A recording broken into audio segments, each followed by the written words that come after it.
So in today's episode, I invite one of my old online clients, Jen, to come on the show and talk about her recent adventure to Kilimanjaro over in Tanzania. Now, in this episode, Jen talks about her inspiration before the trip, how she specifically overcame a serious amount of knee pain before she went on this adventure, her struggles while she was actually on the mountain. She goes over quite a bit of detail of what to expect from Kilimanjaro, and then also a little bit of reflection afterwards around what she learned in the process and the entire adventure. So this is a great episode for anyone who's ever dreamt of going up to Mount Kilimanjaro, anyone who's dealt with a bit of knee pain in their hiking, anyone who's interested in mental strength strategies for the trail, or anyone who's interested in just hearing an amazing story of someone who's overcome quite a few challenges in their preparation leading up to a significant adventure. So it's a really fantastic episode, guys. So get yourself ready and we'll get into it now.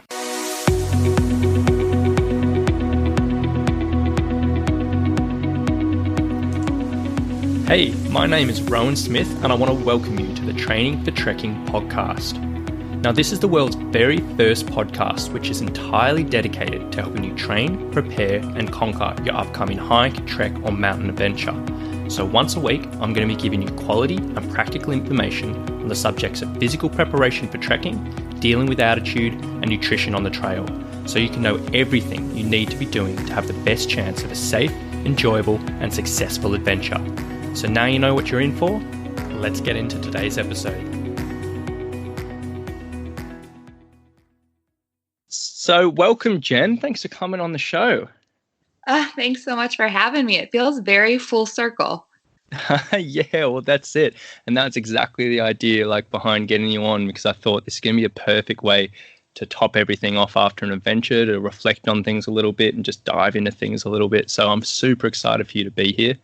And this is, as we were saying before, you're the first one of my clients to come on the show and have a thorough chat about this. So we'll see how it all goes.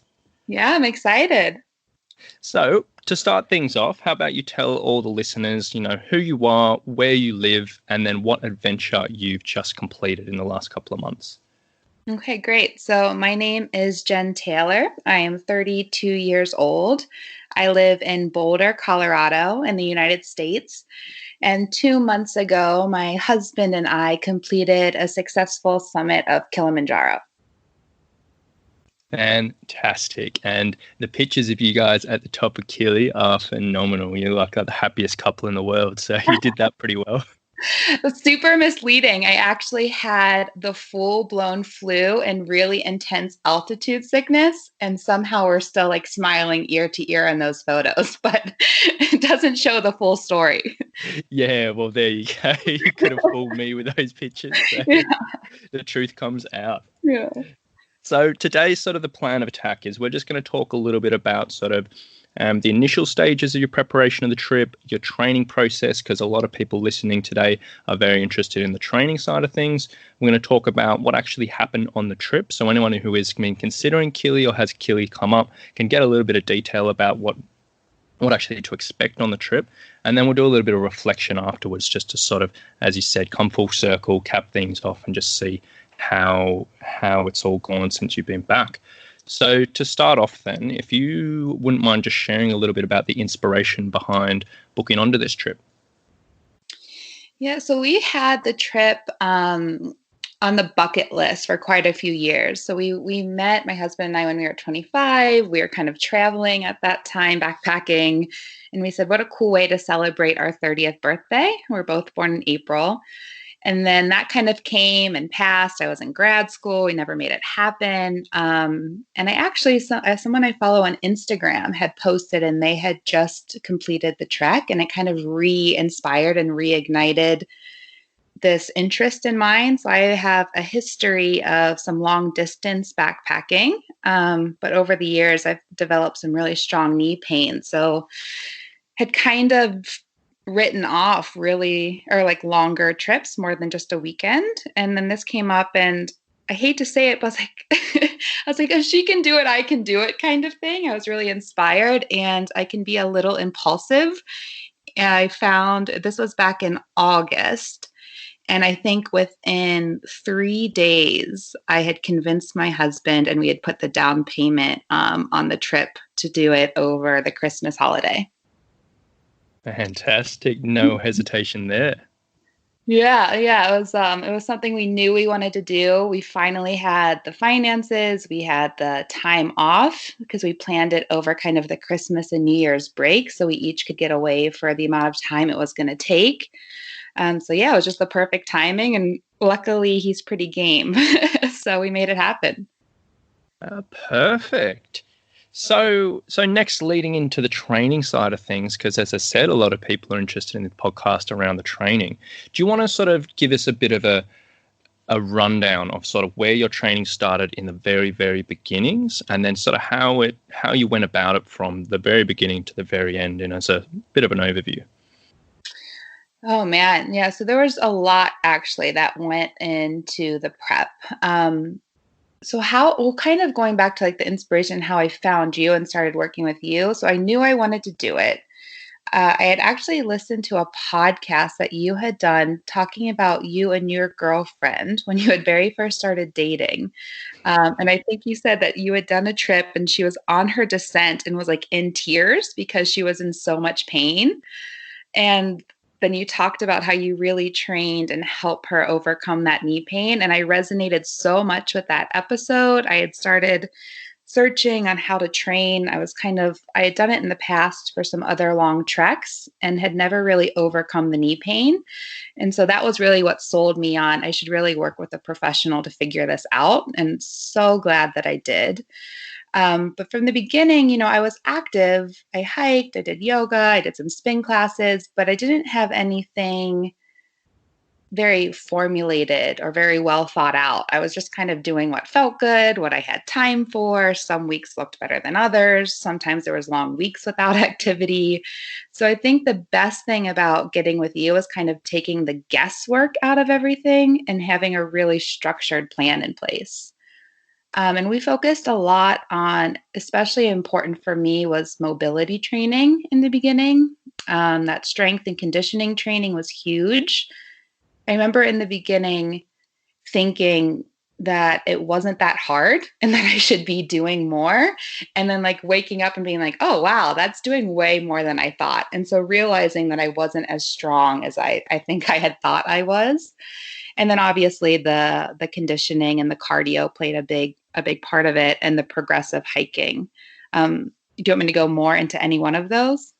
Absolutely. Like any detail you want to share, anything that you felt like really helped you or was something that you might not have been would have first considered as a part of your normal preparation? Any detail you want to share here? Yeah. So the mobility training was something that wasn't even on my radar. I definitely wasn't doing recovery workouts. I definitely wasn't doing foam rolling. I was very much like I kind of wanted to. I think I know your opinion on hit training now, but I was very like into the fast, the quick, the down, the dirty, the hard, like wanting to leave a workout feeling like I'd really worked out.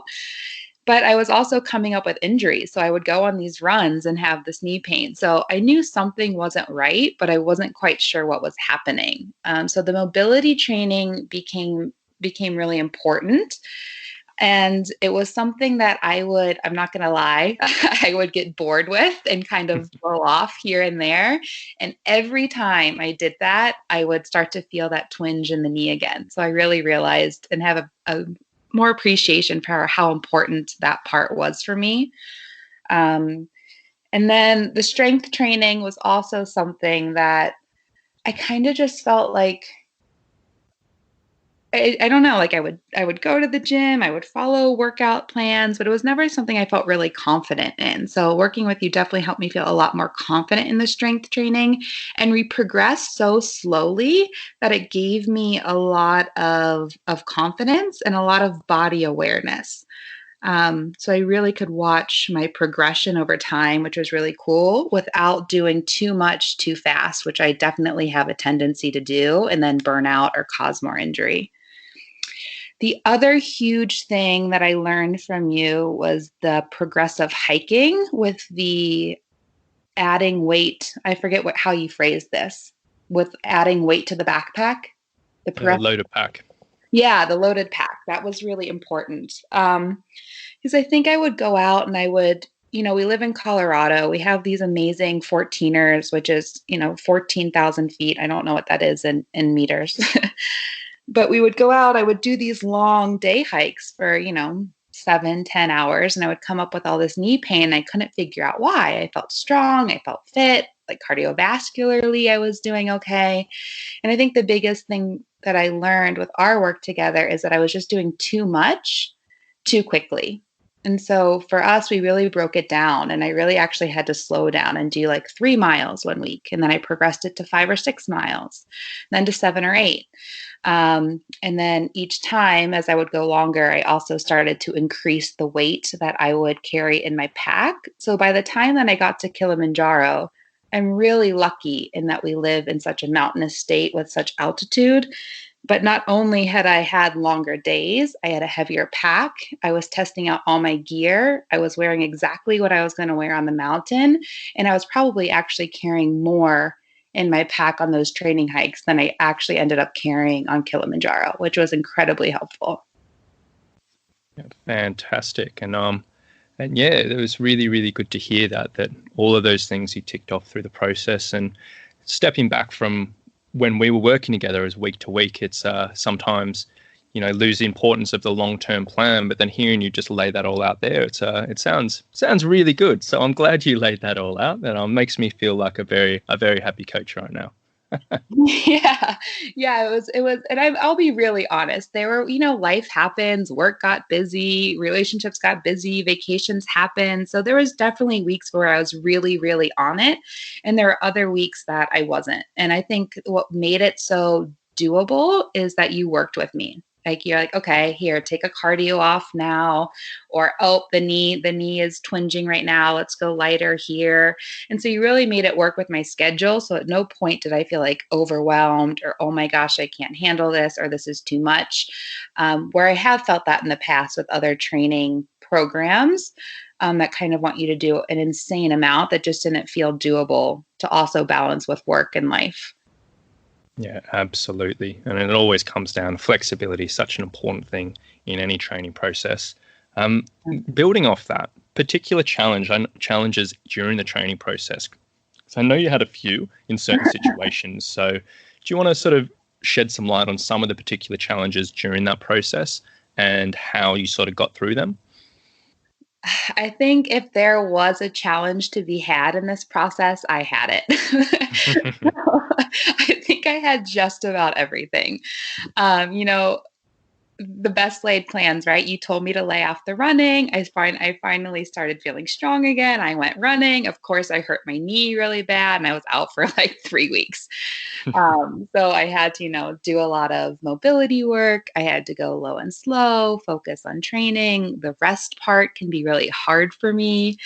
Um, so it took a lot of body awareness and like starting to really listen to my body, trust you, let go of the need to do more. And like sometimes, at least for me in my case, like less was more. So that was really important. There was a couple times, I think 2 or 3 times in the process where I either overdid it, ran, or came down really long descents on my training hike where I kind of emailed you in a panic, like, oh my gosh, my knee is still hurting. I'm still swelling. I'm still getting this pain. And you did a really good job of helping me to calm down and to just give it that recovery time that it needed. And Kilimanjaro, I didn't have any knee pain. I had a lot of other things happen, but I had zero knee pain. So it was incredible. And I honestly didn't think that was ever a possibility for me. Right before I left for the trip, again, I was doing too much. I think I was overstressed and I was definitely over exercising at that point.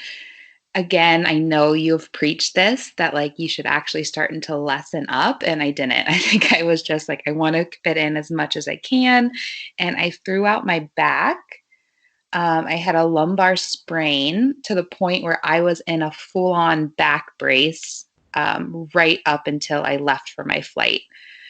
And I think at that point, it was about the mind training. So I think I didn't mention that, but a really big component for this was not just the physical work, but was really getting my mindset work on board as well.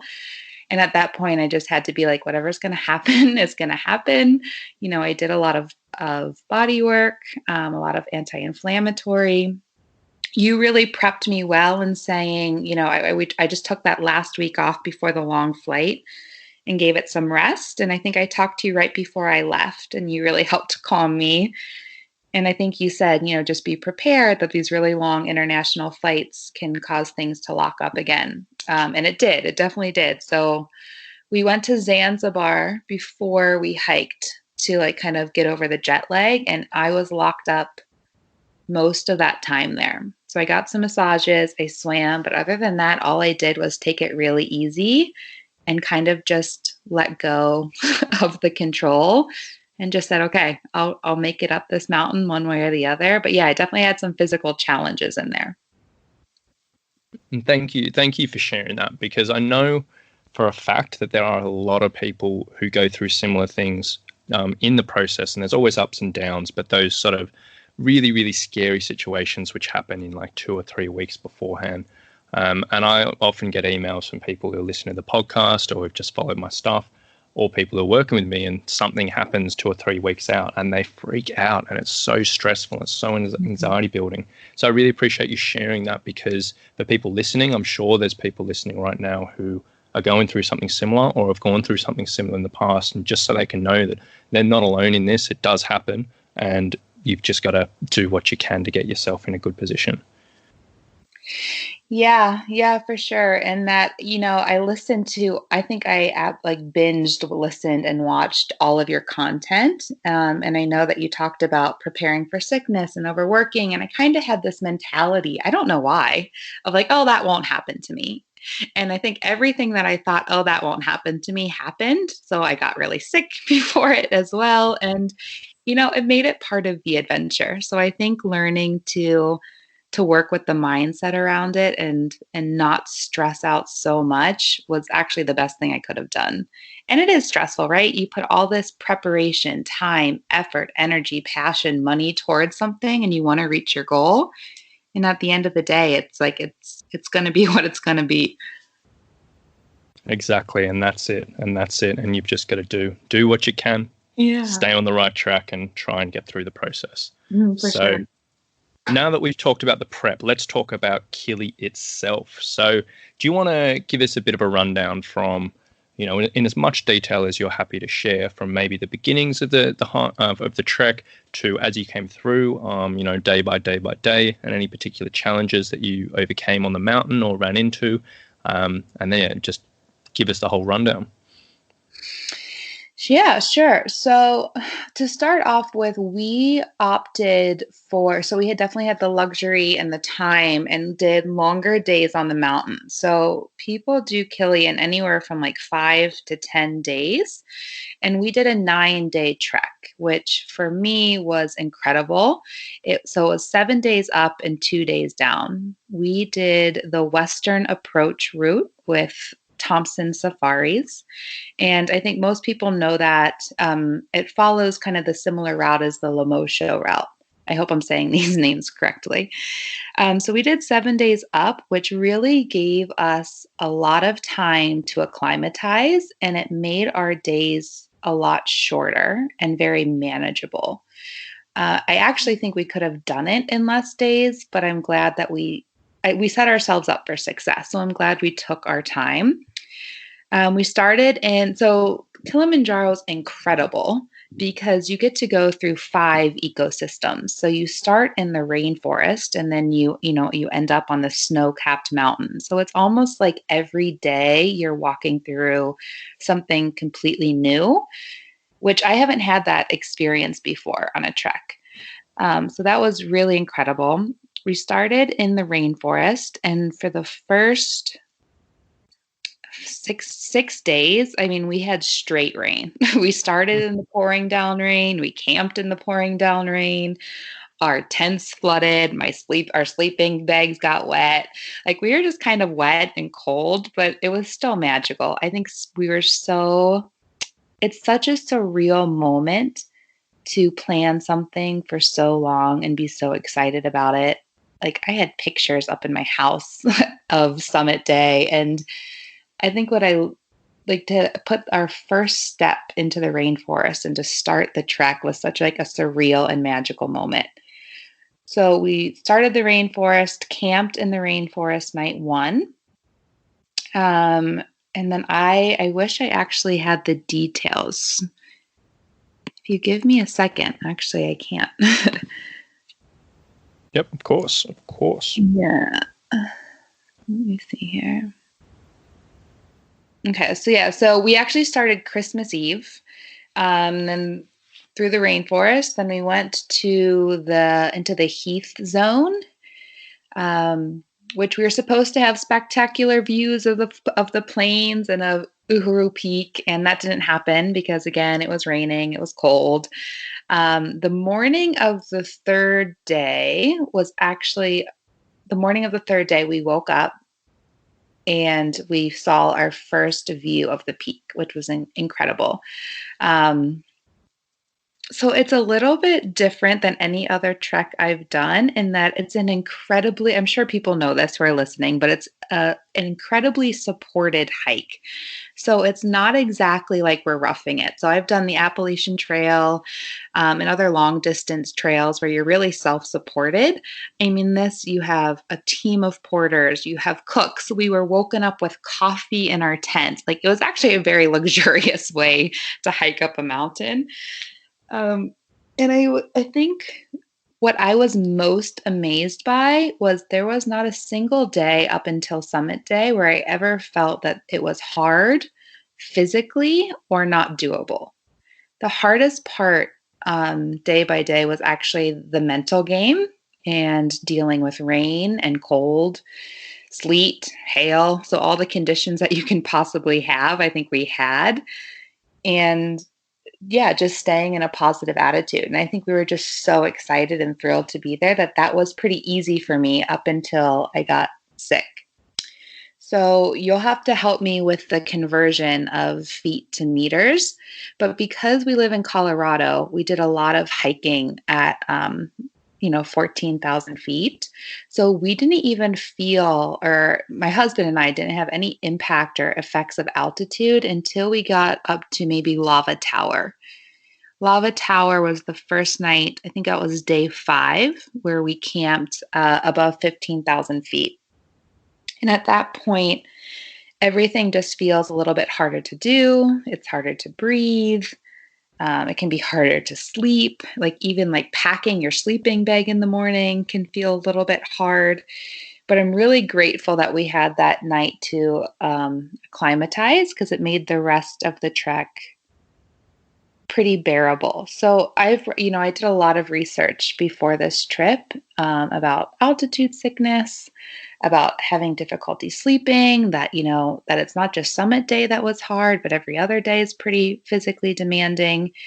And I don't know if it's just because we went so physically and mentally prepared or because we did the longer trip, but no day felt too much for us. So we felt really strong physically and did amazing up until the last day. Now, that's not to say that there weren't headaches, that there weren't moments of it feeling hard to breathe, that there weren't moments of like, oh my gosh, please stop raining. I would love some sunshine. I would love to be warm.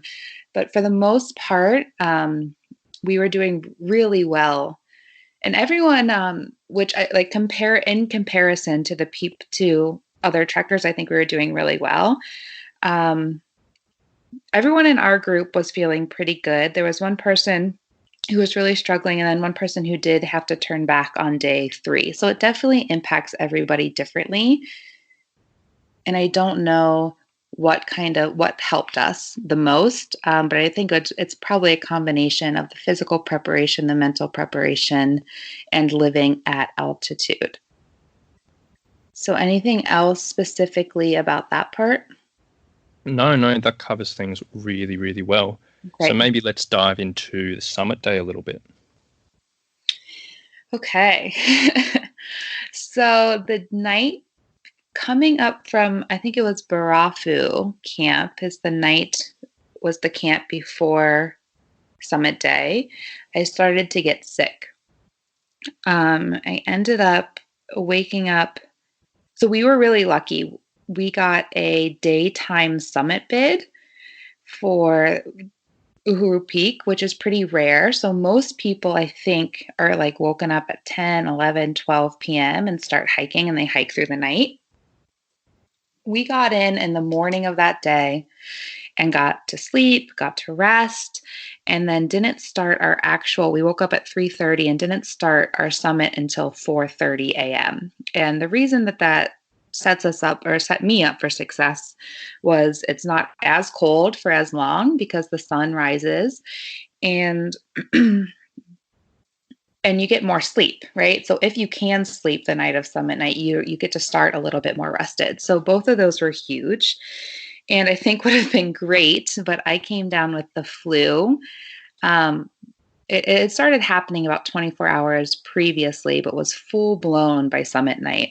And so I actually remember getting up to try to go to the bathroom. I think I was definitely struggling with altitude sickness at that point. My coordination was really off. I could barely open the tent, could barely make it to the bathroom. And I remember just coming back and getting back into bed and being like, I was like full on fever, chills, night sweats. And I was like, I don't know how I'm going to make it up this mountain.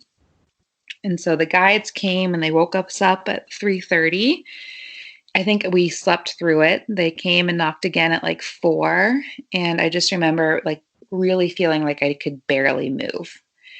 And all of summit day is a little bit of a blur. I think because I was so sick and I was so out of it. Um, it was hard for me to do anything, like to move, to even think straight, to like put on my clothes, to get all my layers on. The crew of Thompson Safaris was incredible. So our lead guide, James, actually came into the tent and was like helping me put my shoes on, like putting my gaiters on. Like I couldn't even zip up my coat because I felt so out of it. Like zipped up my coat and he's like, "You're going to try." And all I said was, "I'm going to try." And actually, I don't think at any point in time I ever had the thought that like I wouldn't do it. I just think I thought, like, okay, here we go. Like, I never thought that summiting wasn't an option. I just didn't know how I was going to get from point A to point Z. So we started at 4:30. And luckily, after days and days and days of rain and pretty bad weather, summit day was crystal clear. It was beautiful. The stars were shining. It was pretty magical. I couldn't talk. I had no voice. My throat was raw. But it was just like a pure sensory experience. And it was really just one step in front of the other. I have a vivid memory of the person in front of me and their footsteps and just really following their pacing and knowing that I didn't want to stop. Like I didn't want to break my stride and fall behind because that was a possibility. I could go slower and go with another guide. But I didn't want to stop that because I knew that would be my motivation to keep going. And the way I did it was really, I think this is where the physical conditioning is so important because I knew that my body physically could do it because I had trained so much. I was so prepared. I was so conditioned. It was really like my mind just had to take over. And so it was really just like one step, next step, next step, next step. It was very methodical. I was almost a little bit detached. And instead of like trying to be like, oh my gosh, we're going to be on this mountain for 10, 11 hours today, we took a break like every 20 or 30 minutes. So I really just, my only thought was make it to the next break. You can make it to the next break. So it really helped to chunk it out in these 20 to 30 minute segments. Obviously, I had the support of my partner, who was incredible and just kept saying, we're in this together. We're going to make it. I've got you. The support of the team and the guides and all of their positivity. I was with an incredible group of people, which kept spirits high.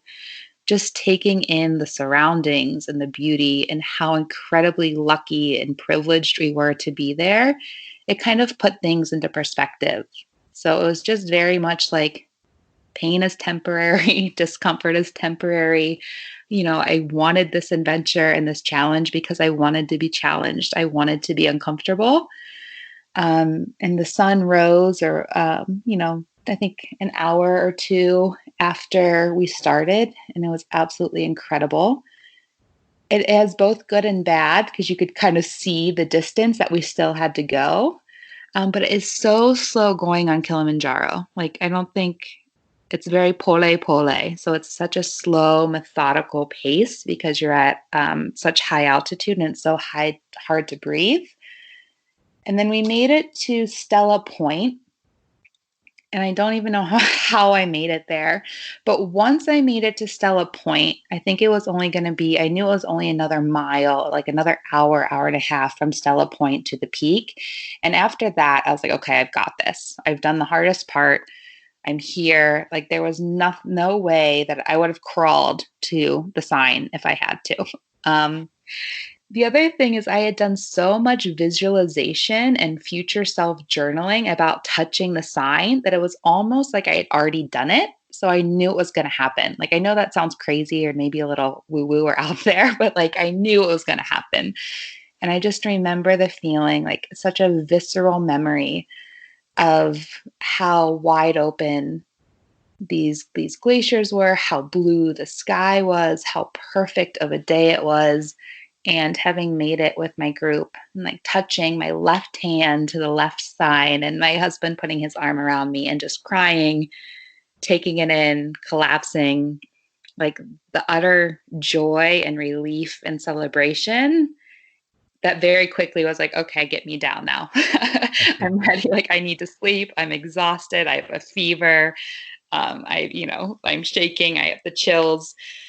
But it was the most incredible experience. And I honestly wouldn't change any of it for the world, not even the challenges, because it made it what it was. Oh, that's absolutely amazing. And you can just hear like the magic in your voice describing that all. It's really, Yeah. really powerful. That's so good. Mm. So I wouldn't mind just taking a step back, and you mentioned the future self journaling. So do you mind explaining a little bit about that for the listeners? Yeah, so it's a technique where you journal from your future self. So I journaled from myself that had already summited, and I had done this like many times over. Like, it was like kind of like describing the experience. Like, it was so incredible, and this is what it felt like, and this is what it took, and I'm so proud of you, and look at what you accomplished. I'm so proud of you for taking a dream and making it a reality. I'm so like, you worked so hard physically, you changed yourself mentally, you worked on your flexibility. You knew how to manage the cold, you knew how to rock your sleep, you knew how to use the support of your partner and your team and the people around you. So it's really about writing as if it's already been completed, and then you kind of look back and you're like, okay, how did I do it from a place of having already done it? So I don't know if I'm doing it justice. It can sound a little strange, but to me it's incredibly powerful. No, absolutely. I can definitely get around that, and I might have to borrow that technique for my Yeah, little please. mental strength module for my clients. So thank you for that. Yeah, of course. So let's jump into a bit of reflection on the trip then. So looking back from the start when you initially had that mad rush and booked yourself on the trip to the day that you got back from your trip, was there anything that you particularly learned about yourself during the process? Oh, I learned so much. I physically, I definitely learned a lot. So there was a lot I thought I knew. I've done a lot of long distance hiking in the past. I was a member of NOLS, the National Outdoor Leadership School. I had a lot of hiking and adventuring under my belt. So I thought I had a lot understood, but in reality, I think I didn't. So I think I learned just basic body mechanics from you. I learned how to caretake my body. I learned the importance of foam rolling, of understanding like my joints and what they need, and that sometimes it's not always a knee problem. Sometimes actually it's my hip that's tight, and it's my low back that's tight, or it's my glutes that are tight. And I was always so hyper focused on there's something wrong with my knee, there's something wrong with my knee, when actually it was just body mechanics and how everything was working together. I'm a somatic therapist, which just means I work with the body in a therapeutic modality. And so I had thought that I had a great deal of awareness around my body, which in some respects I do with emotions and feelings and sensations. But training with you actually gave me a much greater awareness of my body in space. So, for example, I didn't realize that as I start to tire and fatigue, my right knee like kind of knocks inward. So, like, really having that body awareness when I was doing squats, when I was um, getting tired on the treadmill or on on treks or step ups, and like really gaining awareness when my right knee would start to knock in.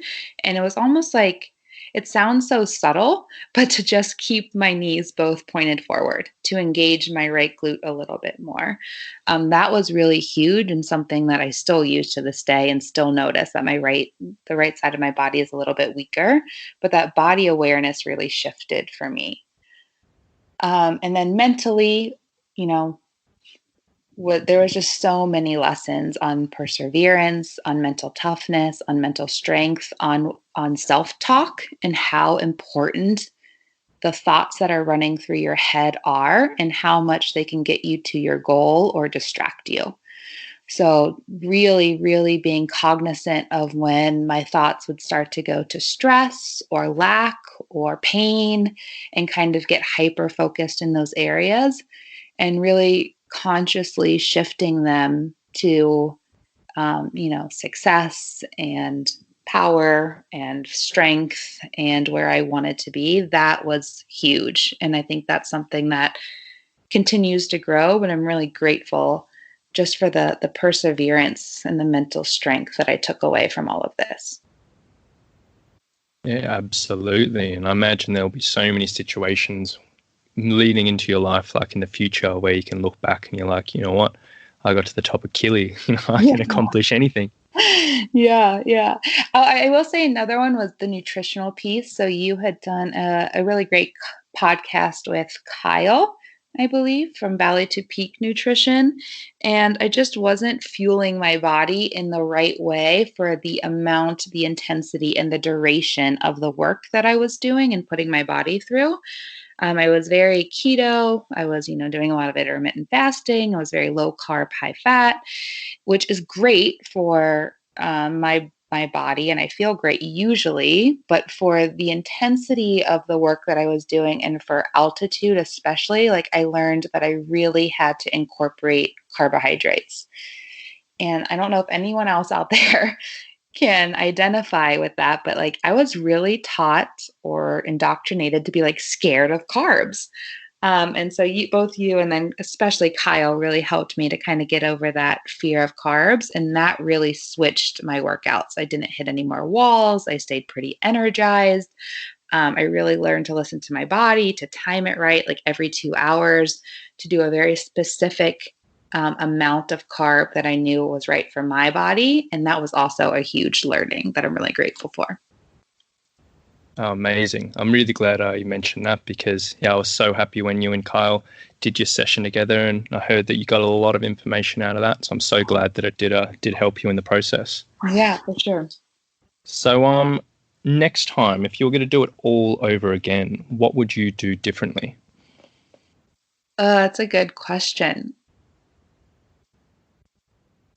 I don't know. I'm kind of a firm believer in that what happens is supposed to happen. And I almost love that it was kind of difficult for me and that I had to overcome all these hurdles and struggles because it makes me that much more proud of myself.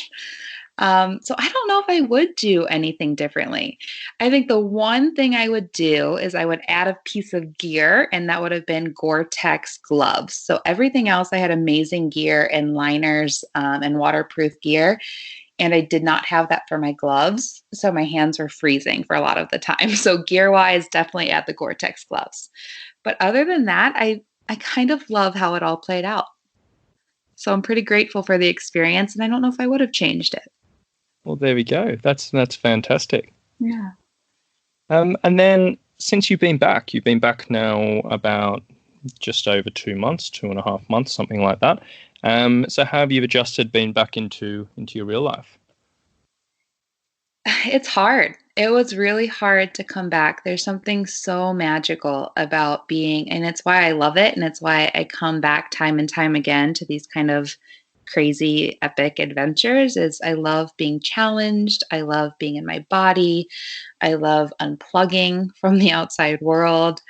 There's just something like really raw about living, getting to live so in the present, and especially with hiking and climbing, like you're just so present. So it was really hard for me to come back and actually get back into the day to day and back into my routine and back into the like creature comforts. It was really nice for sure. After 10 days on a mountain, we wanted a bed and we wanted a shower and we wanted some good food. And I mean, the food there was incredible, but we wanted those things. But I kind of crave shaking up routine sometimes. So while it was hard, it was a hard adjustment to come back, and I'm already kind of craving that next adventure. Yeah, so it's for me, it's kind of balancing quote unquote real life, and then the things that make me feel most alive, that rejuvenate me, that empower me, and that kind of inspire me. So what's the next adventure then? So I was just thinking about that today. There are so many. I don't know if my husband is too keen on anything else to this extent. But I have a tiny seed planted. It's tiny right now, but it's there about the 7 summits. So I think the next one that are most, comparable to Kilimanjaro would be, and I might butcher this, but Aconcagua. Is that how you say it? Oh, you're better than me. Aconcagua. I butcher it every time. Yeah, or Mount Elbrus, which Yep. are two of the other 7 summits that aren't too difficult and that you can do supported. So yeah, that's kind of the seed that's been planted right now. So I'm interested to see if I could tackle one of those a year, or maybe once every 2 years. I don't know. And then, obviously we live in Colorado. We have there's the Colorado Trail that I have my eye on. It's about 500 miles. We're surrounded by 14ers and beautiful mountains. There's Mount Rainier that I have my eye on too. So there's lots on the bucket list right now. Oh, fantastic. Well, it sounds like you have a few good things in your sights leading forward. So I don't think you're going to have too much trouble for choice. Yeah, no, not at all. And well, hopefully I'll get to, meet you out there somewhere. Because I think you're absolutely one of the treks that you're going to be leading. Somewhere in the big wide world. Yeah. Well, Jen, this has been absolutely fantastic having you on the show today. I feel like the amount of information and the amount of, really, really detailed information that you've shared today around the process and around your Kilimanjaro experience, and not just the physical, but the mental side of things as well. I feel like so many people are going to get a huge amount of value out of this. So I really, really appreciate you taking the time to come on and then share your entire story. It was such an honor and a pleasure. And really, I just have the utmost gratitude for you, Rowan, for giving me back a passion and a love of mine that, I thought I had lost with all this knee pain, and to have it back and to feel so strong in my body, like I can't ever repay you for that. So thank you for the work that you're doing. Oh, it is absolutely my pleasure. When you're doing work that you love, it's not so much work at all. So yeah. Well, thanks again for coming on, Jen. Really, really appreciate it. Thank you. Have a good one. So I hope you enjoyed today's episode, guys. A huge amount of value there and a huge amount of information to digest. If anyone was interested in getting help leading up to a significant adventure, whether you've struggled with a bit of knee pain or lower back pain, or simply just want to get fit for a big challenge in your life, you can find all the details of the online summit program, in the exact program which Jen went through to prepare her for this, down below in the show notes. I highly recommend you check it out. It's an incredibly comprehensive program for any aspiring hiker, trekker, a mountaineer, and it's all done entirely online. So I hope you've enjoyed this episode today, guys. Any questions, as always, shoot them my way, and if not, we'll talk to you very, very soon.